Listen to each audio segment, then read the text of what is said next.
ஷிரடி சாயிபாபா வாழ்க்கை. சாயிபாபாவின் தாய் தந்தை யாவர்? சொந்த ஊர் எது? இயற்பெயர் என்ன? இவை எதுவும் யாரும் அறிந்ததில்லை. சாயி மகான் 1854 ஆண்டு தனது 16வது வயதில் ஷிரடிக்கு வருகை புரிந்தார். ஆனால் சில தினங்களில் அவர் அங்கிருந்து கிளம்பிச் சென்றார். அவர் எங்கு சென்றார் என்பதை யாரும் அறியவில்லை. சில ஆண்டுகள் கழிந்தன. சாந்த் பட்டேல் என்பவர் ஒருமுறை காட்டு வழியில் சென்று கொண்டிருந்த போது பக்கீர் போல இருந்த பாபாவை கண்டார்.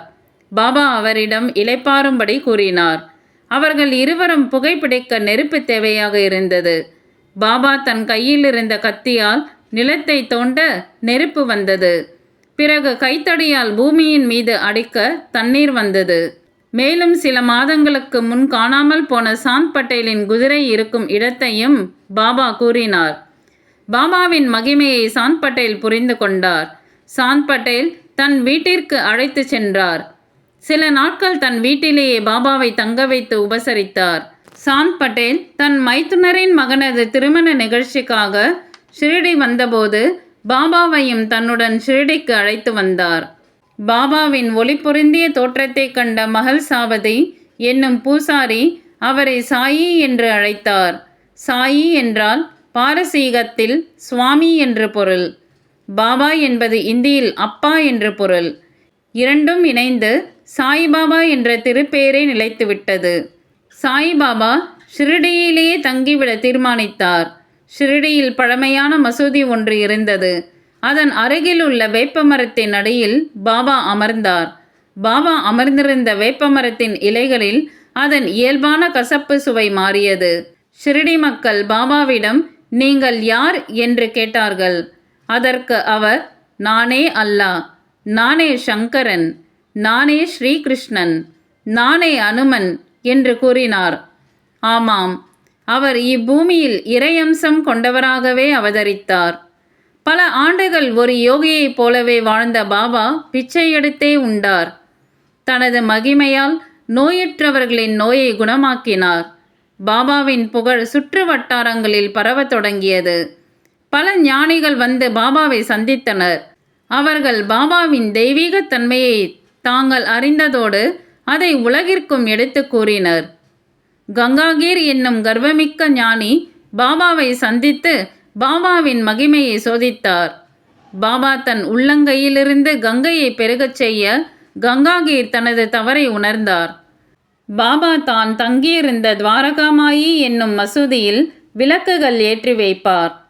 இரு எண்ணெய் வியாபாரிகள் விளக்கிற்கான எண்ணெய் கொடுத்து வந்தனர். ஒரு நாள் பாபாவின் ஆற்றலை சோதிக்க எண்ணிய அவர்கள் எண்ணெய் தர மறுத்தனர். பாபா தண்ணீரை ஊற்றி விளக்குகள் எரித்தார். இந்நிகழ்ச்சியால் பாபாவின் புகழ் அப்பகுதி முழுவதும் பரவியது. பாபாவை தேடி பக்தர்கள் வரத் தொடங்கினர். ராதாகிருஷ்ணமாயி என்னும் பெண்மணி பாபாவின் இருப்பிடத்தை கவனித்து கொண்டதோடு உணவும் சமைத்து வந்தார். பாபாவை தேடி எத்தனை பக்தர்கள் வந்தாலும் அவர்கள் அனைவரும் வயிறார உண்ணும்படி அந்த உணவை பெருக செய்தார் பாபா. தெய்வீக மகிமை நிறைந்த பாபா குழந்தைகளிடம் குழந்தையாகவே நடந்து கொண்டார். சிரிக்க சிரிக்க பேசி குழந்தைகளை மகிழச் செய்தார்.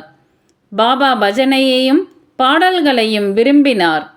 பக்தர்களிடம் பஜனைகளையும் பாடல்களையும் பாடும்படி உற்சாகமூட்டினார். சில வேளைகளில் பாடல்களுக்கு தக்கபடி பாபா நடனமாடினார். ஏழைகளின் துயரங்களை கண்டு மனம் பொறாதவர் பாபா.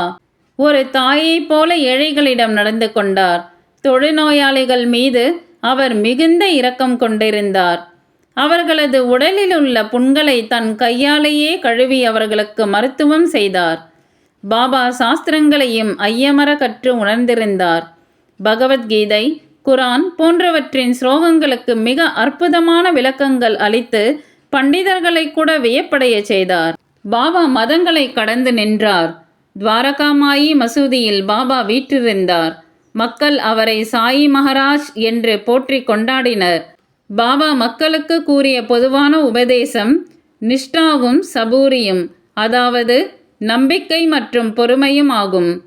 தன்னை நாடி வந்த நோயாளிகளுக்கெல்லாம் உதி விபூதியையே பிரசாதமாக தந்து அவர்களின் நோய்களை நீக்கியவர் பாபா. வாழ்வில் பொறுமையும் தன் மீது நம்பிக்கையும் கொண்ட அன்பர்களுக்கு அவர் எப்போதும் துணை நிற்கிறார். துவாரகா மாயியில் அன்று பாபாவால் மூடப்பட்ட நெருப்பு இன்றும் அணையாமல் இருக்கிறது. அந்நெருப்பு குண்டத்திலிருந்து எடுக்கப்படும் முதியே இன்றும் பக்தர்களின் பிரசாதமாக விளங்குகிறது. பாபா தன் பொன்னுடலோடு இப்பூவுலகில் வாழ்ந்த காலத்தில் எண்ணிலடங்காத அற்புதங்கள் புரிந்தார். சாயி மகான் 1918ஆம் ஆண்டு அக்டோபர் மாதம் 15ஆம் நாள் தன் ஸ்தூல உடலை உகுத்தார். உதியளித்து உபதேசம் செய்து பல்லாயிரக்கணக்கான மக்களுக்கு அருள் புரிந்த பாபா தான் கூறியபடியே தன் ஸ்தூல உடல் மறைந்த பின்னும் இன்றும் அருள் புரிந்து வருகிறார். அதிர்ஷ்டம் உள்ளவர்களுக்கும் பாவங்கள் நீங்க பெற்றவர்களுக்கும் சாயியை வழிபடும் பேறு கிட்டுகிறது.